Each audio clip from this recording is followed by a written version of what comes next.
Welcome to Ranju's free time vlog. இன்னைக்கு vlogல நம்ம வாங்கி பாத் எப்படி செய்யறதுன்னு பார்க்கலாம். அதுக்கு வேணுங்கிற இன்கிரீடியன்ட்ஸ் எல்லாம் இங்க வச்சிருக்கேன். வாங்க பார்த்துடலாம். இது கத்திரிக்காய். இது ஒரு 200 கிராம் இருக்கும். இது வந்து 2 கப் ரைஸ் வடிச்சு வச்சிருக்கேன். இதோ பாருங்க உதிரி உதிரியா. இது ஒரு வெங்காயம் பொடிசா கட் பண்ணி வச்சிருக்கேன். ஒரு தக்காளி பொடிசா கட் பண்ணி வச்சிருக்கேன். ஒரு 5 ல இருந்து 6 காஞ்ச மிளகாய். இது உங்க காரத்துக்கு ஏற்ப நீங்க கூட்டவோ குறைச்சிக்கவோ செய்யுங்க. புளி ஒரு சின்ன எலும்பிச்சம்பழம் அளவுக்கு ஊற வச்சிருக்கேன். தேங்காய் துருவல் ஒரு 4 டேபிள் ஸ்பூன். இஞ்சி பூண்டு ஒரே ஒரு பச்சை மிளகாய் ஸ்லிட் பண்ணி வச்சிருக்கேன். இது கருவேப்பிலை, ஏலக்காய், தனியா, கடலைப்பருப்பு, உளுத்தம்பருப்பு, முந்திரி, லவங்கம், பட்டை, அனாசிப்பூ, பிரிஞ்சி இலை. இப்போ இதில் சில இன்க்ரீடியன்ஸ் எல்லாம் நம்ம ட்ரை ரோஸ்ட் பண்ணிக்க போகிறோம். இந்த பிரிஞ்சி இலை, அனாசிப்பூ, பட்டை, லவங்கம், இந்த ஏலக்காய். ஃபஸ்ட்டு இந்த மசாலாவெல்லாம் நம்ம ட்ரை ரோஸ்ட் பண்ணிக்க போகிறோம்.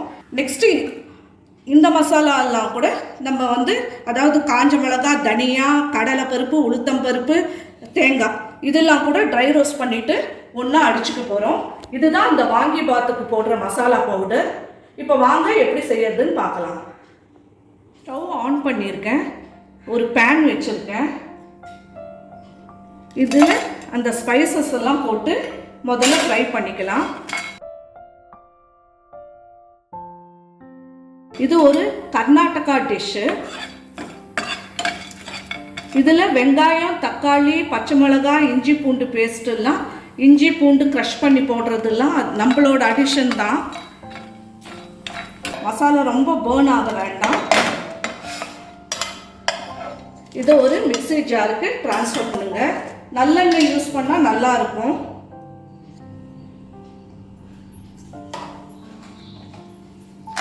நான் காஞ்ச மிளகாய் போட்டிருக்கேன். தனியாவும் ஆட் பண்ணுறேன்.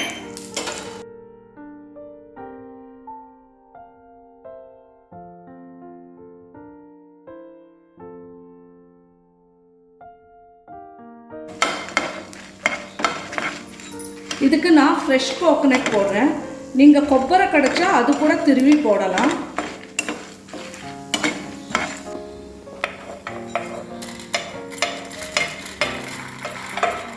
இப்போ நெக்ஸ்ட்டு உளுத்தம்பருப்பு, கடலைப்பருப்பு இதுவும் வறுத்துக்கலாம்.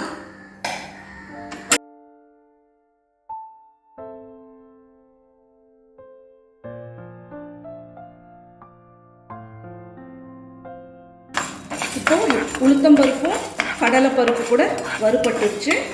இந்த மிக்ஸி ஜாருக்கே ட்ரான்ஸ்ஃபர் பண்ணிடலாம். ஆக்சுவலாக இன்க்ரீடியன்ட் சொல்லும்போது நான் கசகசா மறந்துட்டேன். இதுவும் ஒரு ஸ்பூன் அளவுக்கு போட்டால் நல்லாயிருக்கும்.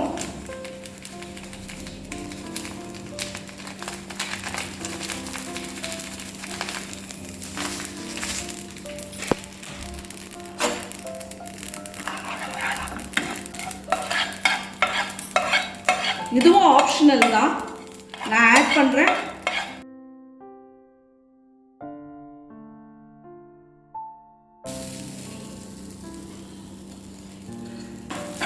இப்போ தேங்காய் வறுக்கிறோம்.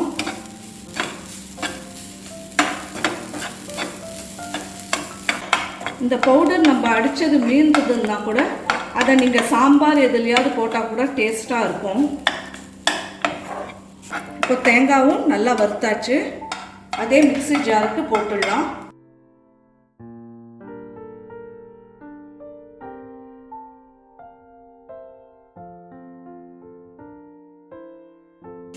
இப்போ இந்த மாதிரி ஒரு கடாய் வச்சுக்கோங்க. இந்த கடாயில் அந்த ரைஸுக்கும் சேர்த்து நம்ம எண்ணெய் ஊற்றிடலாம்.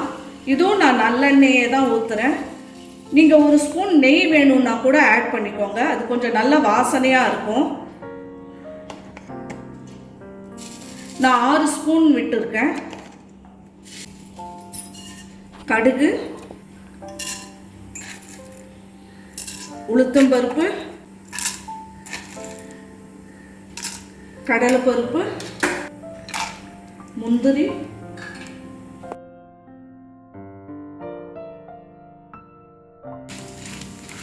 இப்போ பாருங்கள் எல்லாம் நல்லா செவந்துடுச்சு. கடுகு பொரியுது. இந்த இஞ்சி, பூண்டு, பச்சை மிளகாய் க்ரஷ் பண்ணி வச்சுருக்கோம் இல்லையா, அது போடுறேன். இது கம்ப்ளீட்டாக ஆப்ஷனல் தான். இது டேஸ்ட்டை வந்து என்ஹான்ஸ் பண்ணணுன்னு தான் நான் போடுறேன். கூடவே இப்போ கருவேப்பிலையும் போட்டுட்டேன். இப்போ வெங்காயம் போட்டுடலாம். இப்போது மஞ்சத்தூள் போடுறேன். இப்போது அந்த ரைஸுக்கும் சேர்த்து உப்பு போட்டுடுறேன். இப்போ தக்காளி ஆட் பண்ணுறேன்.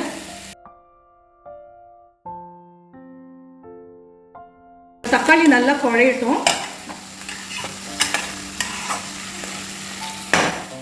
ஆயிடுச்சு, திறந்து பார்க்கலாம். தக்காளி நல்லா குழைஞ்சிருக்கு. இப்போ கத்திரிக்காய் ஆட் பண்ணிடலாம்.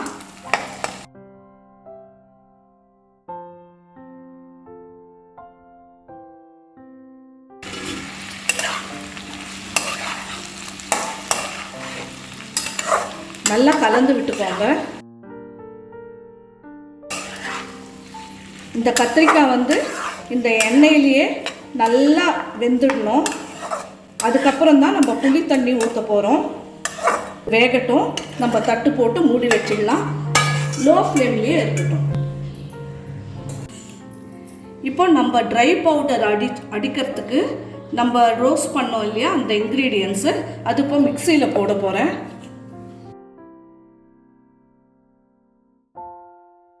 இப்போ பவுடர் அடித்தாச்சு. இந்த மாதிரி கோர்ஸ் பவுடராக இருந்தால் போதும். இப்போது நம்ம கத்திரிக்காய் வேக போட்டோம் இல்லையா, திறந்து பார்க்கலாம்.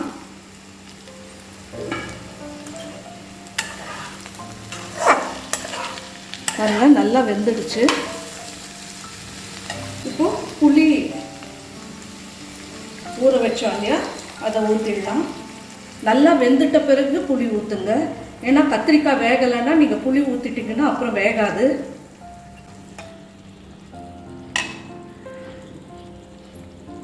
இப்போ இந்த ட்ரை மசாலா அடித்தோம் இல்லையா, வாங்கிபாத் மசாலா, அதை ஒரு 2 டேபிள் ஸ்பூன் நான் போடுறேன்.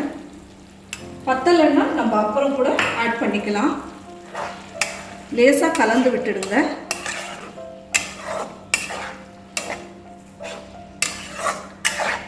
ஏன்னா கத்திரிக்காய் ரொம்ப ஸ்மாஷ் ஆகக்கூடாது. இப்போது இது ஒரு 2 மினிட்ஸ் அப்படியே சிம்மர் ஆகட்டும்னு விட போகிறோம். அதுக்கப்புறம் ரைஸ் கூட கலந்துட போகிறோம். பார்க்கலாம்.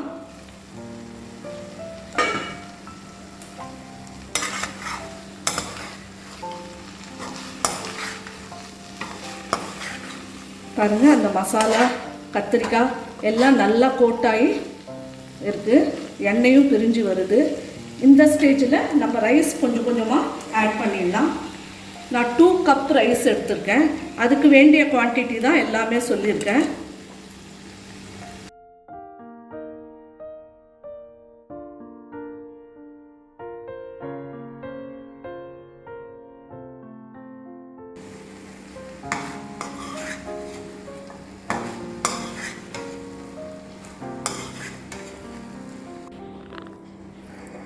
இப்போ நம்ம எல்லா ரைஸும் ஆட் பண்ணியாச்சு. நல்லா ஈவனாக அந்த மசாலா எல்லா இடமும் கோட் ஆகிற மாதிரி கலந்து விட்டுக்கோங்க.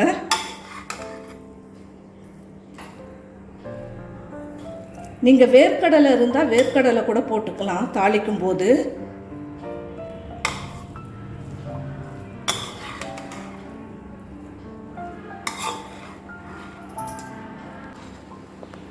இப்போ நல்லா கலந்தாச்சு.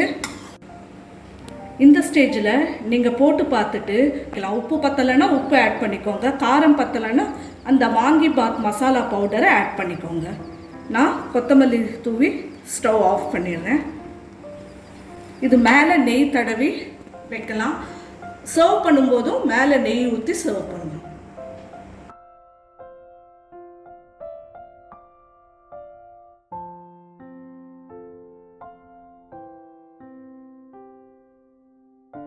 இப்போ வாங்கிபாத் ரெடி ஆயிடுச்சு. நான் ஆனியன் ரைத்தாவோட சர்வ் பண்ணியிருக்கேன். நீங்களும் இதை ட்ரை பண்ணி பாருங்கள். எங்கள் சேனலை சப்ஸ்கிரைப் பண்ணாதவங்க சப்ஸ்கிரைப் பண்ணிடுங்க. லைக், ஷேர், கமெண்ட் பண்ணுங்கள். பக்கத்தில் இருக்க பெல் ஐக்கானை ப்ரெஸ் பண்ண மறந்துடாதீங்க.